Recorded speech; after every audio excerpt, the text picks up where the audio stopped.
નમસ્કાર ટીવી9 સમાચાર સાથે હું છું જિજ્ઞાસા। સમાચારમાં સૌથી પહેલા વાત કરવી છે ખૂબ જ મહત્વપૂર્ણ સમાચાર પંજાબથી મળી રહ્યા છે કે જ્યાં પંજાબમાં દરોડા બાદ હવે ઈડીએ મોટી કાર્યવાહી કરી છે।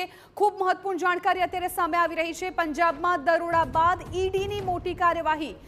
આપના કેબિનેટ મંત્રી સંજીવ અરોડાની ધરપકડ કરી લેવામાં આવી છે।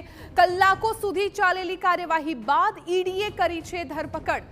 મની લોન્ડરિંગ, ફેમા ઉલ્લંઘન, જમીન સંબંધિત કેસમાં આ કાર્યવાહી કરવામાં આવી છે। આપે કેન્દ્ર સરકાર પર રાજકીય દબાણનો આરોપ લગાવ્યો છે અને એ વચ્ચે હવે આ ઈડી દ્વારા મોટી કાર્યવાહી કરવામાં આવી છે।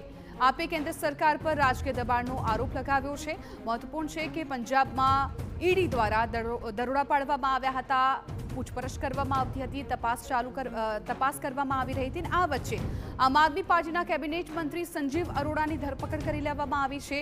જે પ્રકારે અત્યારે વિગતો સામે આવી રહી છે, કલાકો સુધી જે કાર્યવાહી કરવામાં આવતી હતી, જે તપાસ કરવામાં આવતી હતી અને ત્યારબાદ તેમની ધરપકડ કરાઈ છે।